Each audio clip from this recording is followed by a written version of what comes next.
Здравствуйте, вы смотрите программу «Фокус» на информационном портале LoveMD. Сегодня мы поговорим о политических событиях в Гагаузии, о том, что ждать после инаугурации Башкана с новым составом исполнительного комитета. Сегодня наш гость, депутат Народного собрания Гагаузии Николай Дудоглав. Здравствуйте, Николай Харлампич. И напомню вам, что вы можете подписаться на наши страницы в социальных сетях, в Фейсбуке и в Ютубе. Будьте с нами, с LoveMD. Николай Харламович. Здравствуйте, Виталий. Здравствуйте. Здравствуйте, уважаемые телезрители. Я рад вас видеть в нашей новой студии. И надеюсь, что у нас будет не меньше зрителей, чем было чуть в другом формате, в котором мы работали до этого. Николай Харламович, выборы Башкана Гагаузии прошли уже. На 19 число назначена инаугурация вновь избранного Башкана. Избирательная кампания была разной, местами спокойной, местами не очень.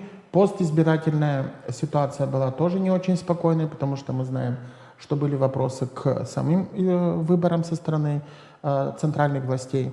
Но, в общем, сегодня инаугурация назначена. Есть определенные ситуации, которая складывается в законодательном органе. Я бы хотел, чтобы мы начали с этого, потому что от этого зависит в том числе и может ли быть утвержден новый состав исполкома, потому что это зависит от депутатов Народного собрания. И последние несколько сессий мы видим достаточно неспокойную ситуацию в законодательном органе. С чем вы ее связываете и чем она может закончиться? Потому что мы знаем, что после выборов пришли 2 депутата. Влияет ли это на политическую конфигурацию в законодательном органе? И потому что часто стали звучать обвинения в адрес господина Константинова, и в том числе призывы в том, чтобы он ушел в отставку. Насколько может измениться политическая ситуация в Народном собрании? Виталий, я, в принципе, наверняка первый раз после башканских выборов ухожу на телевидение.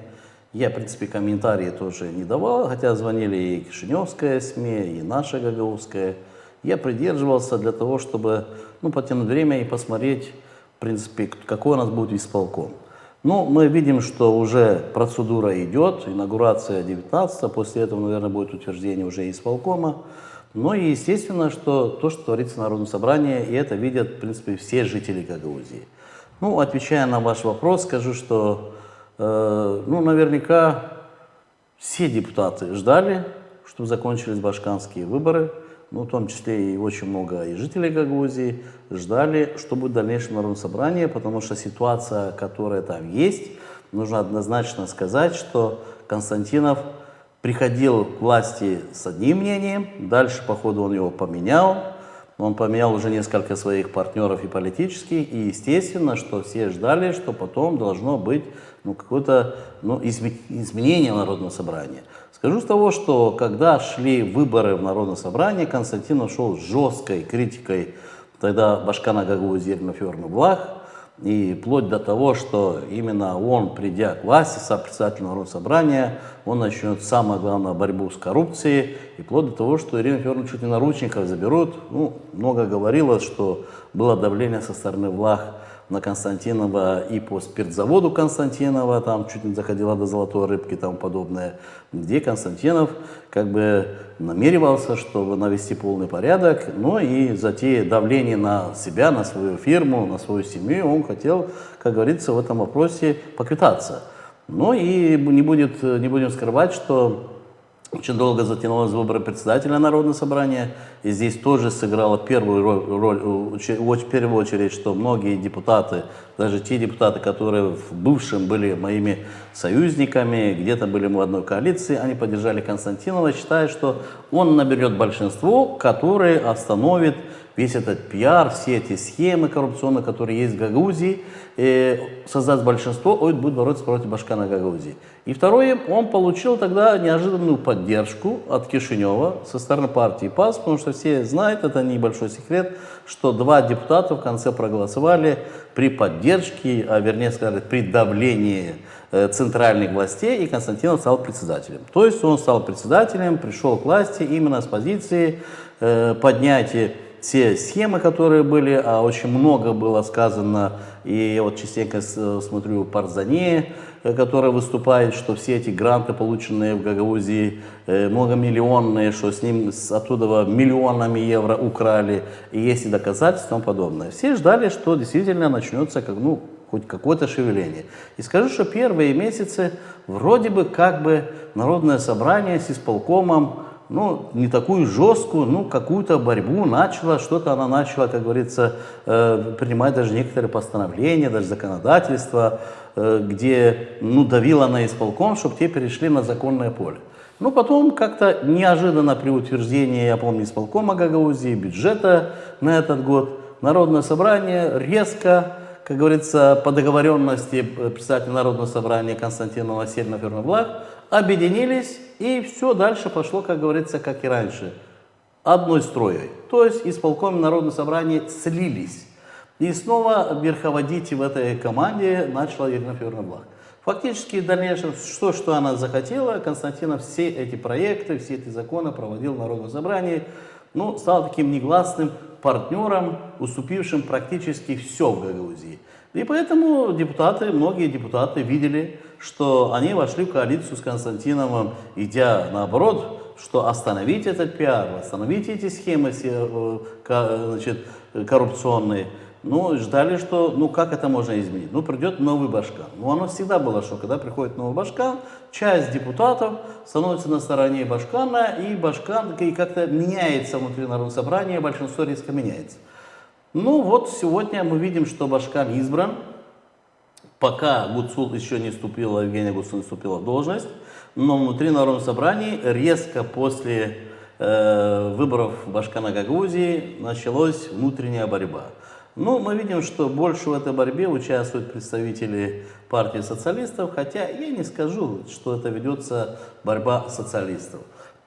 Это ведется группа тех депутатов, которые были по спискам социалистов. Но туда есть и другие депутаты, более нейтральные.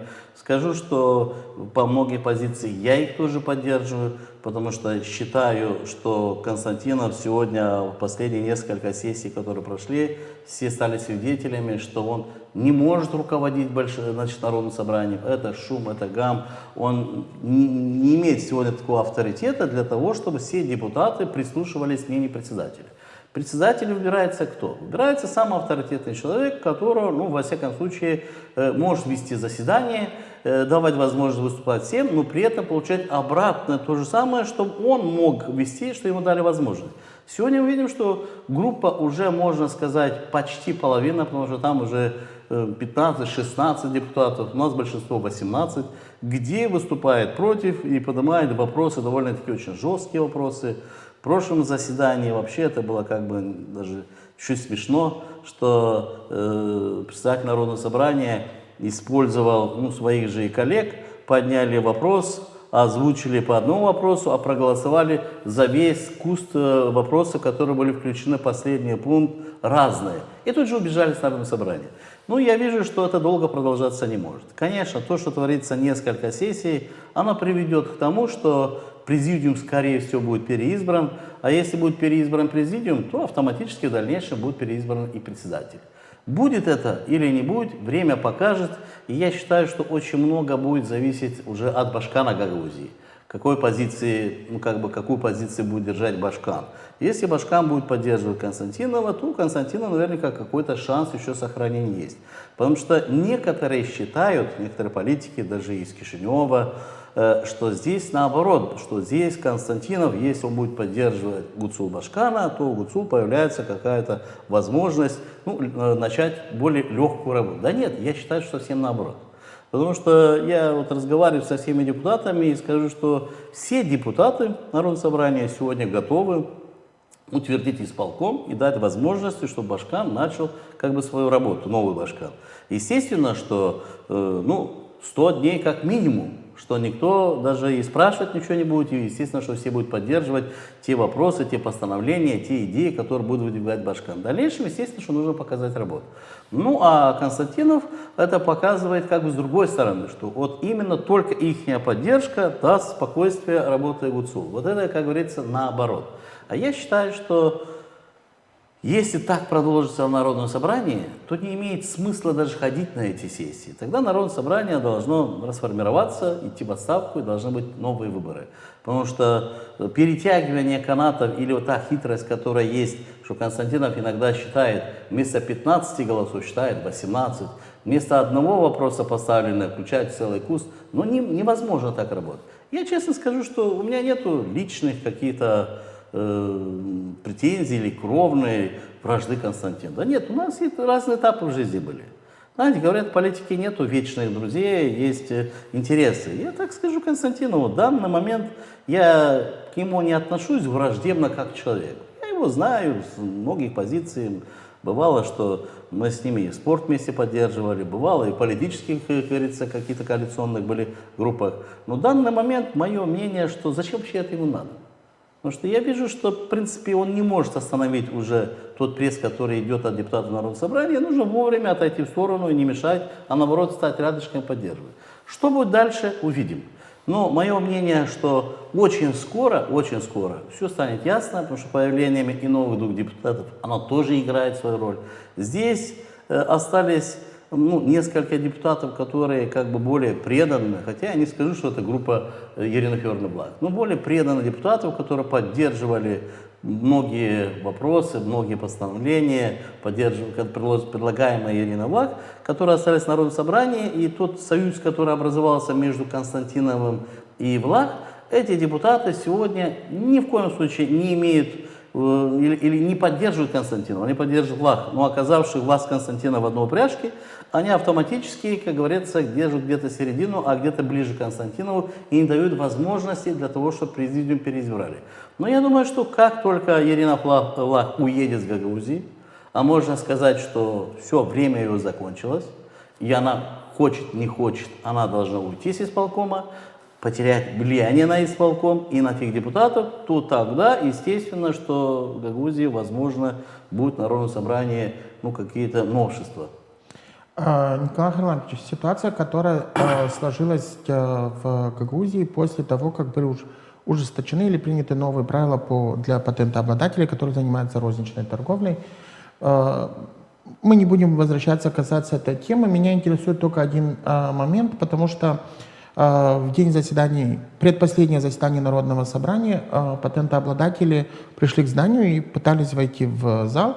И со стороны это выглядело, что их поддерживало представители партии социалистов, которые есть в Народном собрании. Но, во всяком случае, ряд депутатов, которые представляют эту партию, достаточно активно пытались провести этих людей в зал Народного собрания. Мы знаем ситуацию, которая сложилась после выборов для партии социалистов в Гагаузии, потому что, не секрет, что они пользовались большой поддержкой в Гагаузии последние годы. А последние выборы показали, что все-таки есть и другие силы, которые могут выигрывать выборы у партии социалистов. Говорит ли это о том, что сейчас партия социалистов активизировалась, потому что известна дата выборов в местные органы власти, и не будем отбрасывать, что Гагаузия все же остается плацдармом для социалистов, и это активизация именно связана с предстоящими выборами? Я скажу, что Константинов ошибки в чем? Он председатель Народного собрания. Председатель должен быть для всей группы, для 35 депутатов. Были башканские выборы. Константинов, забыв, что он председатель Народного собрания, он вел жесткую политику, выступал с трибуны, также его ближайшее окружение. Они очень сильно били лидера партии социалистов, Николая Харламовича Дудоглу, как положено мне, со всех сторон. Но и партию ШОР, они имели своего, как говорится, кандидата, которого поддерживали, но всех поливали грязью. Это, естественно, что никто не забыл. Но теперь, например, даже когда момент был, что вопрос обсуждался патентообладателя, и люди пришли к Народному собранию, Константинов почему-то, я не знаю почему, но он не выходит к людям. Почему он не выходит к людям? Я тогда говорил, что А ведь у нас же, в принципе, и все депутаты поддержали и дальше, что если закон будет отменен, потому что у нас действует на территории Гагаузии закон, что как люди работали, так оно работает. Да, оно еще есть несколько месяцев. В дальнейшем, если он будет отменен, Народное собрание готово принять и следующий закон, чтобы поддержать наших людей, чтобы они работали без кассового оборота, как принято в Кишиневе. Ну, у нас уже несколько раз суды отменяют решение Народного собрание принимает следующее, и оно, как говорится, уже так продолжается уже немалое время. Но в тот момент просто нужно было остановить сессию, потому что пришло много людей, и люди, естественно, что боятся, их основная работа это на базаре, и изменение системы работы, вот кассовых аппаратов, многие новшества, для них это новое, нужно держать бухгалтера. То есть люди испугались всего этого, они пришли. Народное собрание, депутаты, поддерживая их, испугались выйти и поговорить со своими жителями. Я тогда Константинову предложил, что остановите сессию. Здесь кондиционеры, на улице жара, пришли люди. Давайте мы выйдем всем депутатским корпусом и поговорим с людьми и отпустим их. Ведь все же депутаты, в принципе, поддерживают то, что хотят эти люди.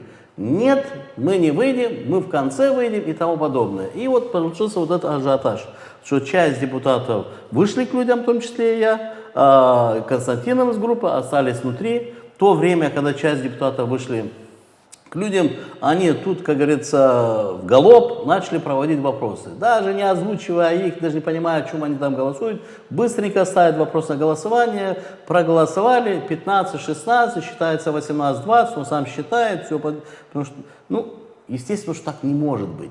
Поэтому я считаю, что продолжение отношения такое к людям, продолжение отношений к таким же депутатам, это приведет к смене власти в Народном собрании. Активизация социалистов связана с выборами предстоящими? Я скажу, что социалисты были активны и до башканских выборов, эта группа. Я еще раз скажу, что я их не воспринимаю, что их действия это чисто от социалистической партии. Я вижу, что в Кишиневе практически идет раскол партии социалистов, с каждым днем уходят с муниципального совета, с парламента люди уходят в различные партии. А здесь эта группа ребят, они как-то объединились в одно целое. Естественно, что они все пришли от партии социалистов, но их больше придерживает какая-то, ну, такая самостоятельная группа, гагаузская группа депутатов-социалистов. Их сильно, ну, это мое личное мнение, их сильно не связывается с центром.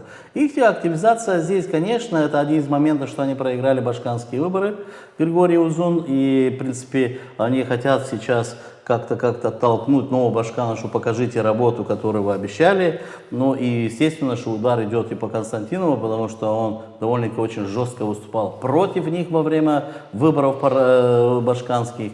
Вот, в принципе, вот такая каша, которая идет. Но я не думаю, что это такая активность чисто только из-за местных выборов.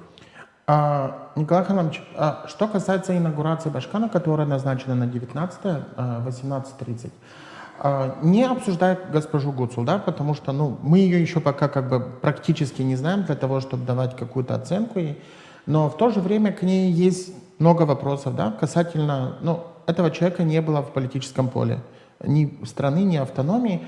В итоге прошли выборы, может быть, к ним есть вопросы, но это тоже оставляем позади. Если говорить о том, что эти выборы не были такими, как были предпоследние, когда у госпожи Влах, скажем так, не было вообще конкуренции, да, и она могла говорить, что она там выиграла выборы с 95% поддержкой населения, хотя по факту, думаю, что все в Гагаузии понимают ту реальную ситуацию, которая тогда была. Сейчас ситуация на выборах была другая, то есть были достаточно опытные кандидаты, и, в общем-то, выборы представляли другую картину. Как вы думаете, госпожа Гуцул способна будет быть башканом Гагаузии, потому что это еще и член правительства, то есть нужно строить взаимоотношения и в Кишиневе, и в том числе заседать на заседаниях правительства, потому что сегодня мы видим определенные неоднозначные заявления со стороны президента и премьер-министра относительно, будет ли утверждена госпожа Гуцул членом правительства. Способна ли будет она, на ваш взгляд, стать башканом для автономии? Я скажу в первую очередь, что два выбора последних в башканской Гагаузии до нынешних, я считаю, что эти выборы были сфальсифицированы. Первый раз, когда Ирина Федоровна стала Башканом Гагаузии, когда она взяла якобы 50%, там не было 50%, там было 48, 49, может быть 49,1. Это в конце, долгое время, даже не было итогов выборов, но в конечном итоге подтасовали и вытянули 50%. Ну и это был сговор тогда в то время с теми людьми, которые руководили страной во главе с Плохотнюком. Плохотнюк, поддержав тогда Ирину Федоровну Влах, дал возможность ей стать Башканом с первого круга, и не было второго круга, потому что был бы второй круг, еще неизвестно, кто бы выиграл. Вторые выборы, которые Ирина Федоровна выиграла, это был вообще абсурд. Абсурд не только для Гагаузии, для всей страны. Это было посмешище, что выборы 9 часов не закончились, выборы продлили до 11-12 нескольких участках, где абсолютно ни один человек больше не приходил на участки, но появилось сотни голосов, которые якобы пришли на выборы. Это тоже была подтасовка, это тоже не были законные выборы. Туда уже, в принципе, поддержал Ирину Федоровну действующий тогда президент страны Игорь Николаевич Дадон, который просто дал возможность фальсифицировать выборы в Гагаузии. Поэтому эти два выбора, я считаю, что они были подтасованы. Последние выборы, где было очень много кандидатов, я скажу, действительно была большая борьба, но она сыграла очень большую роль. Если раньше как-то она не было сильно заметно, что кто имеет много ресурсов, что раньше как-то более заметно было, кого поддерживает политические моменты, геополитика, кого поддерживает Россия, то на этот раз в первую очередь стало у кого больше ресурсов. Мы понимаем, какие ресурсы. Ну и второе, конечно, и геополитика тоже вмешивалась, это российская поддержка. Да. Первые три кандидата имели, можно сказать, что открытую поддержку. Дадон выступал вплоть до того, что он привезет Путина. Мы видели, что с позиции ГУЦУЛ, команда ГУЦУЛ, была даже песня российскими артистами, и выступление Слуцкого, и многое остальное. Было открыто, видно, что есть поддержка. Со стороны Петрова то же самое, прилетел в Молдову президент Татарстана, которого не пустили, но он же все-таки прилетел. Поэтому ясно было, что эти три кандидата, которые получили открытую. Хотя, я скажу, из 8 кандидатов 7, они, в принципе, все были, как говорится, пророссийского направления. Одного кандидата, единственного, которого поддерживал Центр, партия ПАС, и то скрытно, не давая возможности, чтобы кто-то понял, кто он, да, имея ресурс, там другие какие-то моменты. Поэтому вот эти выборы были конкретно касающиеся, кто почем выиграет. Дальше закончились башканские выборы. Теперь уже начинается подготовка к инаугурации. Я скажу, что ГУЦУЛ сегодня имеет возможность действительно начать работу, и начать очень хорошую работу. Почему? У ГУЦУЛ сегодня нету негатива в Гагаузии. Это абсолютно новый человек. Ты понимаешь, вы понимаете, несмотря что, вот, например, остальные кандидаты были более подготовлены, но на каждого кандидата были и плюсы, но были и минусы, потому что их Гагаузия знала. Поэтому где-то легче было агитировать на человека, который, может быть, не имеет такую популярность, не имеет такой большой опыт, но не имеет абсолютно никакого негатива в Гагаузии. Госпожа ГУЦУЛ в Гагаузии абсолютно никому плохого не сделала. Она раньше не была замечена какой-то партией, поэтому даже и во втором круге более предпочтение было к ней, а не к оппоненту, потому что, например, мы проголосовали и поддержали Евгения ГУЦУЛ. Почему? Абсолютно ничего я не имел против Григория Узуна. Может, да, даже где-то даже был расположен больше к нему, потому что я его знаю. Но рядышком с Узуном был Дадон, которого Гагаузия хорошо знает. И даже вспомнит, как и Башканом стала Ирина Федоровна Влах, как Дадон много чего обещал, фактически ничего не сделал. Поэтому, естественно, что мы поддержали Евгения ГУЦУЛ, человека с чистым листом. Вот она сейчас вступит в должность. Я считаю, что очень много будет зависеть сейчас от команды, которые они выберут.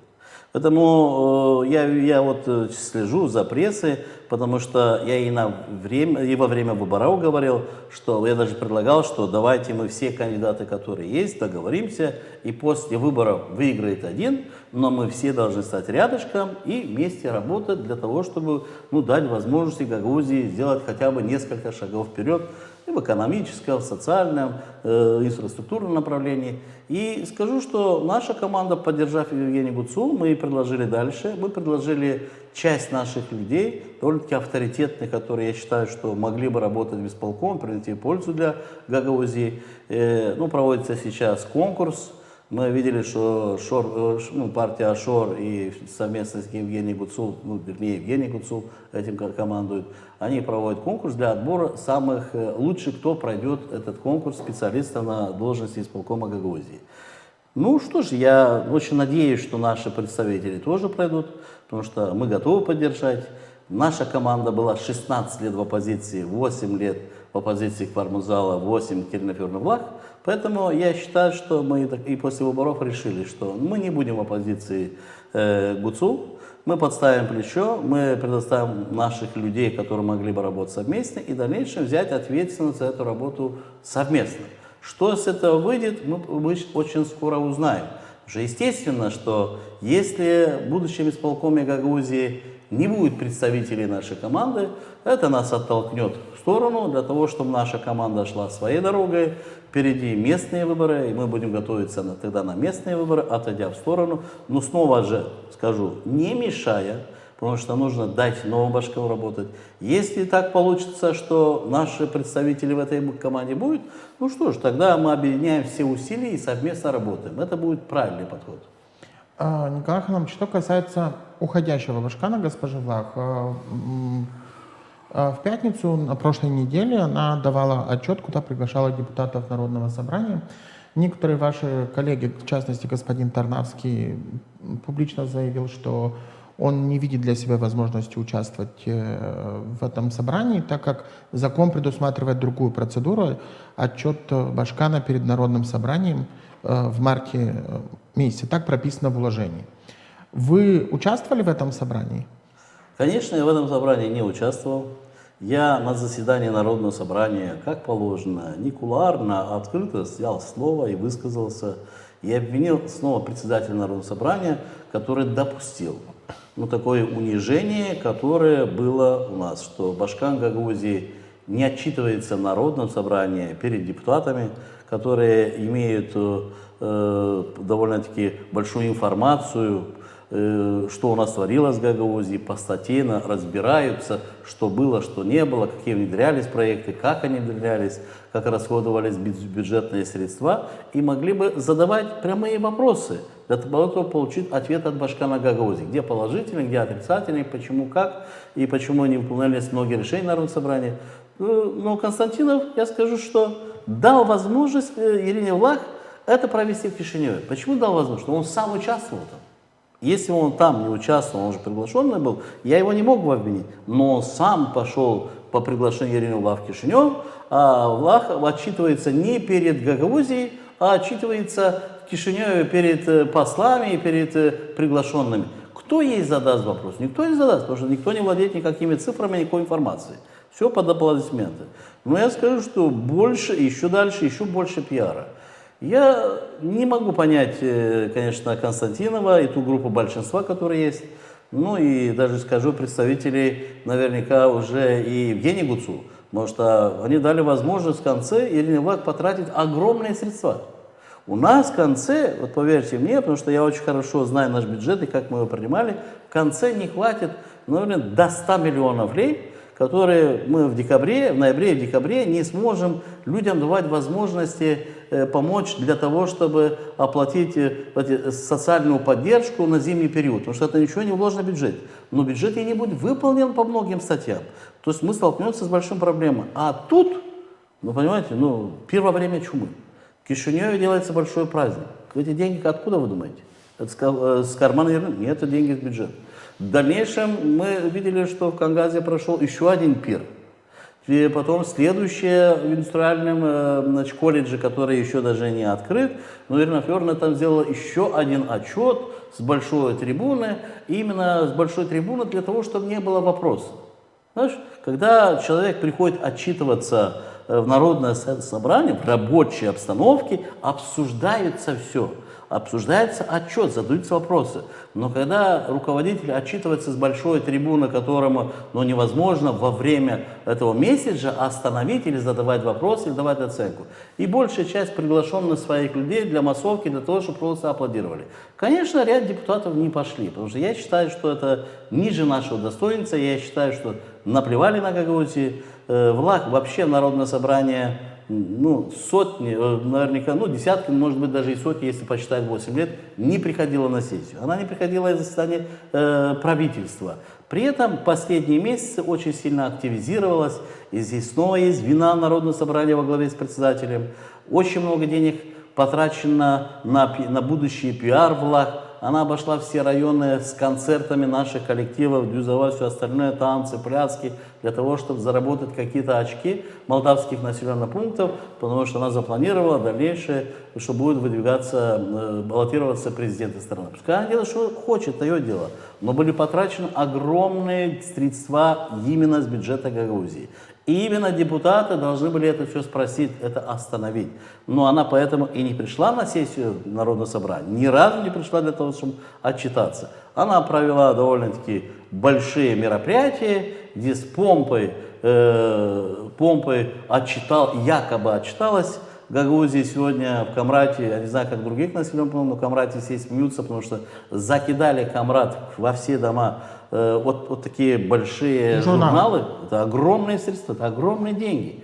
Когда у нас не хватает денег для поддержки малоимущих, какие-то операции, сейчас сельское хозяйство нужно поддержать, энергоресурсы. Мы тратим огромные ресурсы на Башкана, который уже может считать, что время ее закончилось. И последнее. И самая большая ошибка, которая может быть в будущем, если это все-таки допустит Евгения Гуцул, если она в исполком возьмет очень много представителей от Ирины Федоровны. Потому что сегодня это и в Кишиневе обсуждается. Если Влах не потеряет, а возможно сохранит тот ресурс, который есть в исполкоме Гагаузии, она будет влиять на будущий исполком Гагаузии. Тогда Гуцул не сможет работать. Я скажу, что тогда исполком будет работать Влах. Но в объединенной команде Влах Константинов, они это и планируют. Они это и планируют, что в дальнейшем, как говорится, Константинов здесь именно где-то, может, даже шантажирует, давит на Гуцул, что большинство Народного собрания, которые его поддерживают, Ирина Влах якобы имеет очень серьезных менеджеров, а я считаю, что это исполком провальные, эти менеджеры, наоборот, показали свою работу, что недееспособны, здесь нужна абсолютно новая, чистая команда, начиная с нуля, с нового Башкана. Но вот эта команда, которая сегодня хотят где-то сохраниться. Я считаю, что новый Башкан должен прийти и взять власть в свои руки со своей командой. Да, с новыми заместителями, с новыми начальниками управления и командовать Гагаузии. И ни в коем случае не бояться, что кто-то будет мешать. Депутаты Народного собрания, я имел разговор с многими, в том числе и социалисты, они не будут сегодня мешать Гуцулу работать. Они сегодня работают, чтобы Константинов понял, что они работают против него, против Константинова, а не против Гуцула. Николай Иванович, вы задели очень важный вопрос. Это финансовое положение Гагаузии, которое останется в наследство вновь избранному Башкану. И представители исполкома, в частности господин Калиогла, выступая по-моему, на общественном телевидении и радио, могу и ошибиться, но говорил о том, что финансовое положение Гагаузии там, вообще очень хорошее, что на счетах 80 миллионов леев, и что будущая команда получит Гагаузию не с долгами, а даже с профицитом бюджетов, в кавычках. Но в то же время мы знаем, что не профинансированы 16 кровель школ, которые госпожа Влах протолкнула, по сути, в нарушении закона о капитальных инвестициях. К 1 сентября должны быть выплаты 25 миллионов школьникам, которые тоже продавливали это решение. Плюс о том, что вы говорите, по-моему, это около 20 миллионов компенсаций, которые не были заложены в бюджет. Да. То есть уже эта сумма превышает больше, чем 100 миллионов. А 80 миллионов, о которых наверняка не говорят, это текущие долги, которые могут закрыть, наверное, счета за предыдущие месяцы зарплаты. И, в общем-то, мы имеем большую дыру в бюджете. И на одних из последних заседаний в том числе звучал вопрос о том, что есть акт счетной палаты проверки деятельности исполнительной власти. Вернутся ли депутаты к обсуждению этого отчета счетной палаты для того, чтобы представить более детальную информацию о тех финансовых расходов, которые вел исполнительный комитет? Ну, начну с последнего. Если в Народном собрании все-таки будет переформатация, что будет изменение, конечно, депутаты подумают все вопросы, где у нас мы видим открыто, что были коррупционные схемы и тому подобное. Но если не будет изменений, Константинов, конечно, никогда эти вопросы не поднимет, и он уже показал, что он это не делает и не будет делать. Ему сегодня выгоднее северно-федерально дружить и закрывать все погрешности, которые есть. Но начну сначала то, что вы говорили. Я не буду доказывать, конечно, я не владею со всеми цифрами, потому что я являюсь депутатом Народного собрания, но я не на освобожденной должности, я не работаю в самом Народном собрании, я не получаю зарплату, поэтому у меня нет всех информаций, которые есть, например, у Тарновского или того же Константинова или Лечу, потому что они напрямую работают как бы в Народном собрании и получают информацию. Но я скажу, что когда Ирина Федоровна пришла, Формузал точно оставлял деньги на счету и довольно-таки много. То есть было с чего начинать работать. Дополнительно тогда был принят закон о местных публичных финансах, который увеличил бюджет Гагаузии более на 400 миллионов лей. И там наша большая заслуга в этом есть. То сегодня я скажу, что ГУЦУЛ примет бюджет довольно-таки очень плачевный. То есть до конца года, возможно, сотни миллионов не хватит, потому что бюджет принимался очень расширенный, и туда вложили все, что надо и не надо. Потому что, приняв расширенный бюджет, Ирина Федоровна в дальнейшем финансировала только те статьи, которые ей выгодно, ей нужно. И отложила в сторону все остальное. А все остальное после, как говорится, июль-август, начинается выплывать, что нужно финансировать и другое. Она профинансировала все свои пиарные кампании, да, поездки, гастроли, командировки. Вот то, что она сегодня проводит, это ведь в принципе, она специально включила в этом бюджете эти деньги, огромные деньги культуры для того, чтобы их потратить. Но при этом не вычеркивала и остальные позиции, потому что когда столкнулись с депутатами, что вот это нужно, все, надо, давайте, все. Но профинансировать то, что ей нужно. А то, что реально нужно для Гагаузии, остается на второе полугодие, которое денег не хватит. Это раз. Второе. Я считаю, что в данный момент, естественно, что будущий Башкан Гагаузии должен сделать маленький аудит. Маленький аудит в бюджете для того, чтобы понять, где находится. Потому что есть очень... Вот они говорят, что деньги есть на счету. Но никто не говорит, что не только за прошлый год, и за позапрошлый год есть выполненные работы, за которые еще не оплатили. Но люди выполнили работу, да, какое-то где-то строительство дорог, ремонты, школ, канализацию, все остальное, но они не получили свои средства. Они простили, что ли, бюджет? Естественно, что эти деньги нужно выплачивать. И вот многие жалуются, что мы еще не получили, работу выполнили. Это они не считают, они считают, что деньги на счету.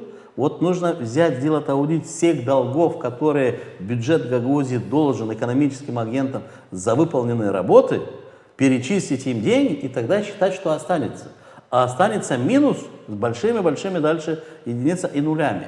Вот это, в принципе, то, что есть. Поэтому, конечно, Евгения Гуцул человек новый, и скажу, что, может, для него это будет вначале, потому что она не работала в этой сфере, будет очень тяжело, потому что она получит наследство от влах очень плохое. Не как получила влах от Формузала. Я говорю, Формузала счета там десятки миллионов были, и в конце года еще 400 миллионов, закон в стране, который он принял, дал возможность Гагаузии сразу увеличиться. От Формузала было 470 миллионов, она получила больше 800 миллионов. И тут же внедрены были в Гагаузии несколько больших европейских программ, к которым влах никакого отношения не имеет. Это Ганком, это САРТ. Это десятки миллионов евро, где, выигрывая гагаузские компании, НДС оставался у нас, и бюджет у нас перерос в миллиард. Но сегодня этих европейских грантов у нас нету, дополнительных инвестиций нету. Мы видим, что даже дорожный фонд, где когда наши населенные пункты получали от республиканского бюджета дополнительные средства, в этом году, я считаю, что это еще политическим моментом, я вот так слышал, что недавно рассматривалось, что первое полугодие уже прошло, что Гагаузия вообще ни одной копейки не получит. Поэтому я думаю, что действительно для нового Башкана будет очень тяжелая работа в начале. Конечно, в дальнейшем, если правильно планировать бюджет и идти именно то, что принимаешь, то и тратишь, а не тратить два бюджета вперед в долг, а для того, чтобы показывать свой пиар. Гагаузия отличилась последние годы именно с большим пиаром, большой помпой. Вот если люди, которые не живут в Гагаузии, со стороны живут в других районах, они говорят, как хорошо у вас в Гагаузии, у вас там все супер хорошо. Но те, которые живут в Гагаузии, отлично понимают. Я когда слышу, что открыты 7 тысяч рабочих мест, больше 3,5 предприятий, 3,5 тысяч предприятий. 3,5 тысяч предприятий и 7 тысяч рабочих мест. Значит, в одном предприятии Да, не больше 2 человек. А что за предприятие, где 2 человека работают? Где директор и бухгалтер. А что за рабочие места? То есть это уже большой знак вопроса. Но типография, которая печатала журналы Ирины Федоровны Влах, там один человек числится Поэтому работник. то, что допустила Ирина Федоровна, это, значит, она попала на самое золотое время. Ну вот даже я скажу, что вот вся Гагаузия, в принципе, я не буду говорить вся республика, пускай республика говорит сам по себе, но Гагаузия последние 8 лет бюджеты выросли на 50-100%.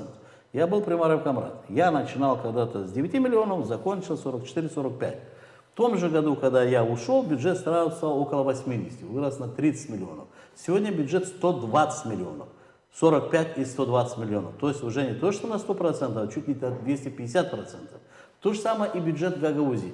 Это было золотое время Гагаузии, когда деньги просто сыпались с неба. Успей правильно выбирать приоритеты и тратить. Гагаузия не использовала правильные приоритеты. Ирина Федоровна это использовала конкретно для личного пиара. Концерты, командировки и тому подобное. Например, я другие примеры не буду говорить в Камраде. Сделано много, но я скажу, что это все придется переделывать. Потому что основное то, что нужно было делать при таком огромном бюджете, это начинать с канализации. Город везде асфальт, тротуарная плитка, а канализации нет, ливневиков нет. Это все заново нужно ломать, это все нужно уничтожать. Тогда зачем это сделали? Поэтому в любом деле нужно выбрать правильные приоритеты. Как насчет работать Новая Башкан Гагаузия, увидим. Сегодня я уже вижу, что они привлекают дополнительные средства, не бюджетные средства. И, в принципе, если у них возможность будет привлекать небюджетные средства в том количестве, в котором будет дефицит, возможно, значит, будущий исполком не почувствует те трудности, которые возможны только имея бюджет Гагаузии. Потому что в конце года у нас будут проблемы.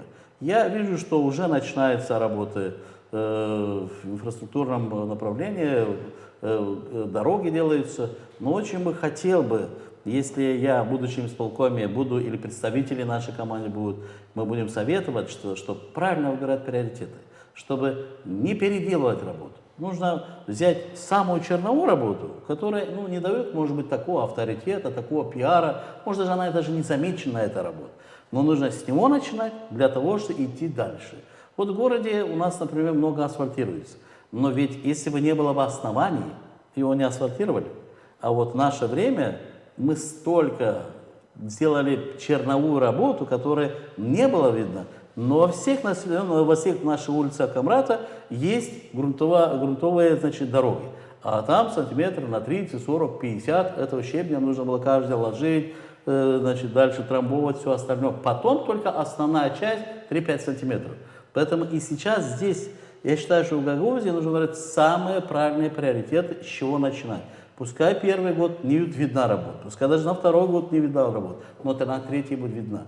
Выбрать все основные моменты. Какие основные моменты? Ведь в городе, когда я еще был примаром, был вопрос канализации, и город не может решить эти вопросы, городской бюджет не может обхватить столько средств, это нереально. Это должен помочь значит, региональные власти или дополнительные гранты, которые, возможно, из республиканского бюджета или вне бюджета. И мы тогда искали дополнительно, даже в одно время нашли инвестора, но мы не смогли внедрить чисто из-за политики, потому что тогда Ирина Федоровна подняла очень большой шум, что это неправильно, концы сдается. И Камрад по сегодняшний день не имеет очистных сооружений, сегодня нету канализационной сети 25-30%. С этого нужно начинать, все работы приостановить. Ну, я понимаю, что у нас сегодня чуть другая тема, я занимаю много времени, но я скажу так, что мы сегодня, наша команда готова быть рядышком, готова помочь Новому Башкану Гагаузии для того, чтобы работать с полкоми. Как оно получится, нужна ли наша помощь новому Башкану и новому исполкому, время покажет. Но мы желаем значит, хорошей работы. Николай Иванович, еще один вопрос касательно инаугурации. Это торжественное заседание Народного собрания Гагаузии. То есть решение о проведении этого заседания принимали депутаты. Была ли утверждена смета проведения? Потому что сегодня мы видим уже установку сцены, мы видим, анонсируется выступление известного турецкого артиста. То есть мы понимаем, что это есть опять какие-то расходы. Утвердило ли эти расходы Народное собрание или госпожа Гуцул привлекает туда какие-то внебюджетные средства? Я не смогу ответить точно на этот вопрос, потому что я не в курсе. Я, в принципе, очень часто выходил, вот даже когда в Народное собрание шло, потому что много вопросов пошло без нас, потому что я выходил к людям, может быть, там что-то было. Но насколько я слышал, что там действительно много средств привлекается небюджетных. Ну, время покажет в дальнейшем, что было. Что я думаю, что даже этот певец турецкий, который приедет, наверняка он оплачивается небюджетными средствами. Что касается вот местных выборов, завершая нашу программу, вы занимали несколько сроков в должности примара Камрата. Сегодня, если предстоят выборы, у вас будет какой-то выбор, например, если вам предложат работать членом исполкома или идти и избираться на должность примара? Вы как решите? Знаете, Виталий, ну вот когда первый круг выборов башканских прошел, мы тогда сделали выборы, и скажу, что выбор не был лично мой. Мы собрали всю нашу команду, было более представителей со всех населенных пунктов, более 300 человек. Это как бы наша основная костяк нашей команды, где мы приняли решение тогда поддержать Евгения Гуцул во втором туре. Ну и тогда я открыто призвал, и меня поддержали, что мы выходим с оппозиции. 16 лет это достаточно для нашей команды. Поддержим кандидата Башкана. Если этот кандидат станет Башканом, Евгений Гуцул, в дальнейшем станем рядом и будем помогать в следующие 4 года. Ну и мы так и сделали, и в принципе победа Гуцул это и наша победа, и в принципе все отлично понимают, что не поддержи Камрат Евгений Гуцул на башканских выборах, то она бы не выиграла, потому что тут 2400 голосов разница, то есть 1200 голосов в другую сторону, и Башкана был бы оппонент Гуцул. То есть естественно, что наша команда сыграла основную роль для того, чтобы Гуцул стала Башканом Гагаузии. И вся Гагаузия это понимает, что именно в Камрате был тот перевес, который нужен был для того, чтобы победить на этих выборах. Естественно, что после этих выборов очень многие заговорили, в первую очередь в Камрате, что первым заместителем Башкана Гагаузии будет Дудоглу Николай Харлампиевич. Хотя я скажу, что у нас такой договоренности не было, и у меня предложений таких как бы нет. Хотя обсуждался этот вопрос, но камратчане восприняли это даже еще на выборах, что Гуцул будет Башканом, Дудоглу первым заместителем, вот поэтому вы это обсуждали с командой госпожи Гуцул? Или мы это... с госпожей Гуцул эти вещи не обсуждали, потому что мы хотели выиграть эти выборы и в дальнейшем сядь и обсудить. Но во всяком случае они были готовы рассмотреть любое наше предложение. Я не могу сказать сегодня, что они чем-то нас оттолкнули или обидели. Нет, мы в дальнейшем вот, мы ведем работу, встречаемся, говорим и в принципе мы наших представителей нашей команды предложили для исполкома Гагаузии, но они пошли по другой формуле, чтобы это был конкурс, и мы согласились. Хорошо, пускай наши люди тоже пройдут конкурс, и мы не боимся этого, потому что мы предложили довольно-таки очень опытных, авторитетных, профессионально подготовленных людей. Конкретно обо мне, ну что же, мне сегодня пока не предложена какая-то должность, хотя это рассматривается. Но я не обижусь, если меня что-то не предложат. Хотя об этом весь Камрат об этом говорит. Главное, чтобы они предложили места нашей команде, для того, чтобы мы чувствовали, что работая на исполком, работаем и на нашу команду, что это было как бы объединенное. Если мне работу не предложат в исполкома Гагаузии, конечно, мне сегодня уже подходит очень много жителей города Камрата, которые говорят: Николай Иванович, вернитесь в Приморье. Ну что ж, башканские выборы, мы все отлично понимаем, что наша команда вела честную, хорошую работу, но у нас не было тех ресурсов, которые нужны были для этих выборов. Потому что эти выборы, мы вначале говорили, отличились тем, что нужно было огромный ресурс. Таких выборов Гагаузия просто не знала, не знаю, что будет в дальнейшем, но то, что было сейчас, это нереально, это просто невозможно даже было представить, что у нас такие выборы пройдут. Поэтому наш проигрыш на этих выборах, мы не считаем, что это проигрыш, Потому что во втором круге мы подключились всей командой, что мы параллельно работали, говорится, с вторым штабом. Мы помогли одержать победе Евгения Гуцул, который считаем, что есть часть победы и нашей в этой команде. Поэтому, ну что ж, посмотрим.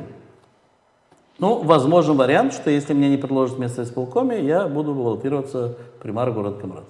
Я благодарю вас за сегодняшнее интервью. Напомню, что вы смотрели программу «Фокус» на информационном портале ЛАФМД. Сегодня нашим гостем был депутат Народного собрания Гагаузии Николай Дудогу. И мы сегодня говорили о политической ситуации, которая сложилась в Гагаузии, и о тех перспективах, которые может получить исполнительная власть во главе с вновь избранным башканом автономии Евгением Куцел, инаугурация которой назначена на 19 июля 18:30. Оставайтесь с нами на информационном портале ЛАФМД, подписывайтесь на наши платформы в социальных сетях и будете в курсе происходящих событий.